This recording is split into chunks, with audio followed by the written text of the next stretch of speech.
আসসালামু আলাইকুম, স্বাগতম জেসমিন রসই ঘরে। আজকে আপনাদের জন্য আরও একটি মজাদার শরবতের রেসিপি নিয়ে হাজির হয়ে গিয়েছি। আমি জেসমিন আক্তার। আজকে তৈরি করে দেখাবো কাস্টার্ড উইথ চিয়া সিড শরবত। আমি এখানে চিয়া সিড নিয়েছি 1 টেবিল স্পুন। চিয়া সিডকে আমি হাফ কাপ পানি দিয়ে একটু ভিজিয়ে রাখবো। হাফ অ্যান আওয়ার আমরা এটাকে ভিজিয়ে রাখবো। একটু পানি দিয়ে প্রথমে একটু নেড়ে দিচ্ছি, এরপরে বাকি পানিটাও আমি ঢেলে দিচ্ছি। হাফ অ্যান আওয়ারের জন্য চিয়া সিডটা আমি এবার সরিয়ে রাখছি। এরপরে আমি দেখিয়ে দিচ্ছি, আমি এখানে নিয়েছি একটা মেজারমেন্ট কাপ। এর ভিতরে আমি 1.5 কাপ গরম পানিতে জেলি গুলে নিচ্ছি। প্যাকেটের গায়ে যে মেজারমেন্ট থাকে সেখানে লেখা থাকে 2 কাপ পানি। আমি এখানে 1.5 কাপ পানি ব্যবহার করছি, তাহলে জেলিটা আরেকটু শক্ত হবে বা স্ট্রং হবে। এখানে একটা বাটি নিয়ে নিচ্ছি, আমি বাটিতে জেলিটা মানে গোলানো জেলিটা ঢেলে দিচ্ছি। এখানে আমি স্ট্রবেরি ফ্লেভারের জেলিটা নিয়েছি। আমি আরও একটা জেলি এখানে ব্যবহার করব, ম্যাঙ্গো ফ্লেভারের জেলি।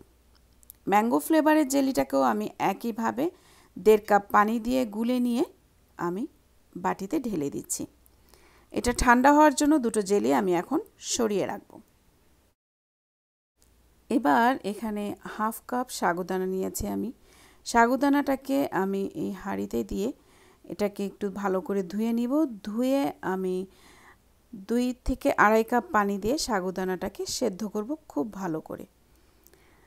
সাগুদানাটা সেদ্ধ হয়ে যাবার পরে আমি এটাকে পানি ঝরিয়ে নিয়েছি। পানি ঝরিয়ে ধুয়ে এভাবে নিয়েছি।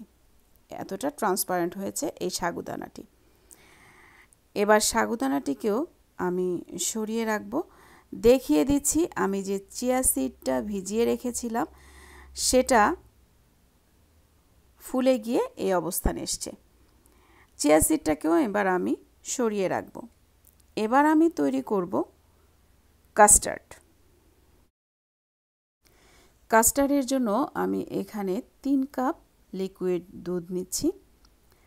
3 কাপ লিকুইড দুধের সাথে আমি হাফ কাপ চিনি দিয়ে দিচ্ছি।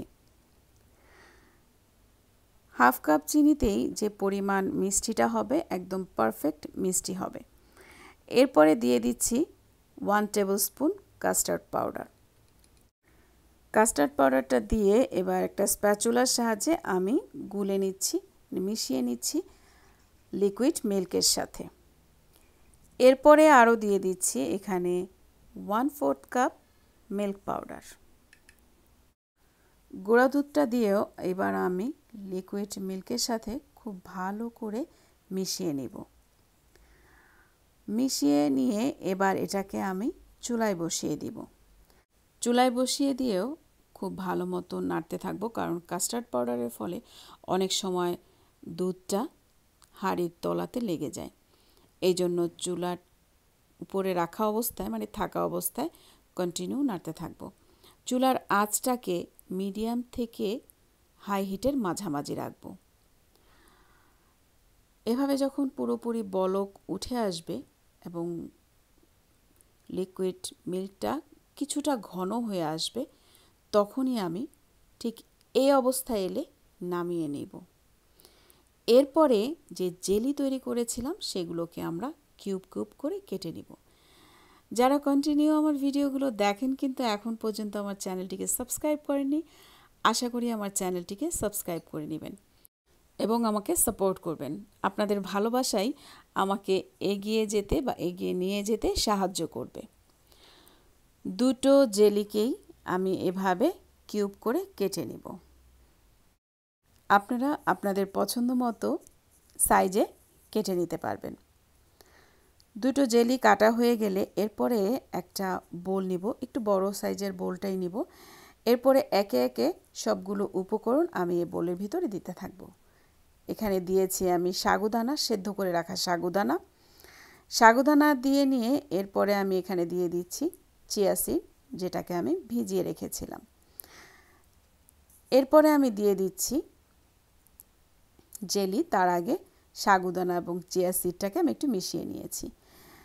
জেলি যে পরিমাণ আমি নিয়েছি 1 প্যাকেট, পুরো জেলিটা এখন আপাতত দিচ্ছি না, কিছুটা করে হাফের চাইতে একটু বেশি পরিমাণে আমি জেলি এখানে নিয়ে নিচ্ছি, দুটো জেলিকে। এরপরে এর ভেতরে দিয়ে দিচ্ছি তৈরি করে রাখা কাস্টার্ড।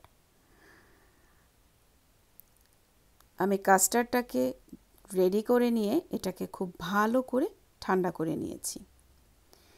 এবার সব কিছু একসাথে একটা স্প্যাচুলার সাহায্যে খুব ভালো মতো মিশিয়ে নিব। মেশানো হয়ে গেলে এটাকে আমরা কিছুক্ষণের জন্য ফ্রিজে রেখে দিব। এরপরে আমরা এটাকে সার্ভ করব। গরমে স্বস্তি পেতে আপনারা এই শরবতটা তৈরি করতে পারেন ঘরে এবং খেতে পারেন। আশা করি আপনাদের খুব ভালো লাগবে।